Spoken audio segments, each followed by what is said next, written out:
बड़ी पुरानी सूफ़ी कहानी है। एक आदमी था एक सम्राट के साम्राज्य में, राजधानी में। वह कुछ भी करता गलत हो जाता, कुछ भी करता हानि हो जाती, दुर्भाग्य उसका पीछा करता। तो सम्राट ने एक फ़कीर से पूछा कि इस आदमी का मैं निरंतर अध्ययन करता रहा हूँ, इसके हाथ में कभी सौभाग्य की घड़ी आती ही नहीं है। क्या इसके माथे पर बिल्कुल लिखा है कि यह दुख ही भोगेगा? तो उस फ़कीर ने कहा कि पुरानी आदत है इसकी दुख भोगने की, जन्मों जन्मों में यही इसने अर्जित किया है।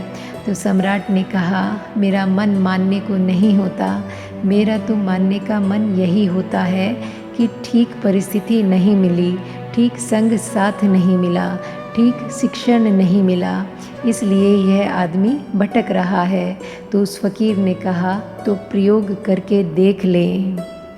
तो एक दिन रास्ते पर सम्राट ने एक बहुत बड़े बर्तन में स्वर्ण पात्र में अशर्फियाँ, बहुमूल्य हीरे जवाहरात भरकर रास्ते के किनारे रख दिए, जहाँ से वह आदमी रोज़ सांझ को निकलता था।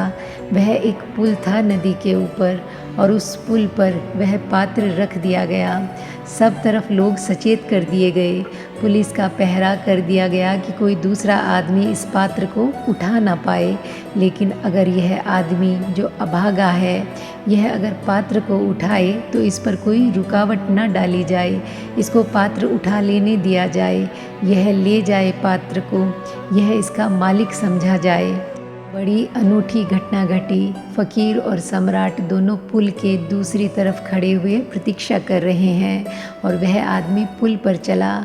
सम्राट का हृदय ज़ोर से धड़कने लगा, क्योंकि एक सिद्धांत का सवाल है। सम्राट सोचता है कि मनुष्य के पुरुषार्थ में सब कुछ है, और अब तो पुरुषार्थ के लिए भी करने को कुछ नहीं है, सिर्फ घड़ा रखा हुआ है भरा हुआ, स्वर्ण पात्र सामने रखा है, वह उसके ठीक रास्ते में पड़ेगा, वह उसको उठा ले, कोई रोकने वाला नहीं है, और समृद्धशाली हो जाए, सदा की गरीबी मिट जाए।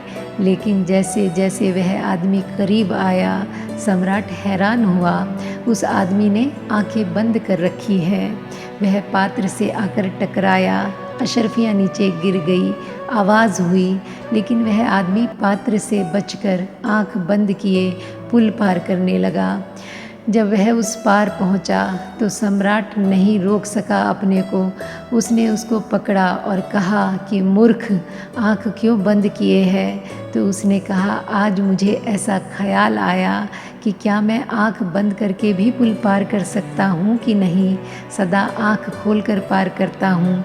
आज ऐसा विचार आया और निश्चित ही मैं पार कर सकता हूँ। सिर्फ एक जगह बीच में कहीं थोड़ी सी किसी चीज़ से टकराया था, बाकी अगर अंधा भी हो जाऊं तो भी मुझे अड़चन आने वाली नहीं है। उस फ़कीर ने कहा कि देखें, बुद्ध तुम्हारे रास्ते में खड़े हों, तुम टकरा कर निकल जाओगे।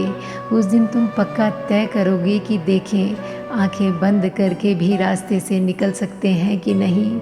इसीलिए चूक जाना आसान है, संभावना अति दुर्लभ है, और चूक जाना बिल्कुल आसान है।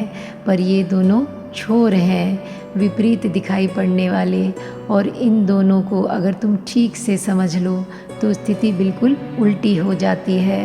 तब संभावनाओं का चूकना आसान नहीं है, और तब बुद्धत्व का साक्षात्कार भी इतना कठिन नहीं है।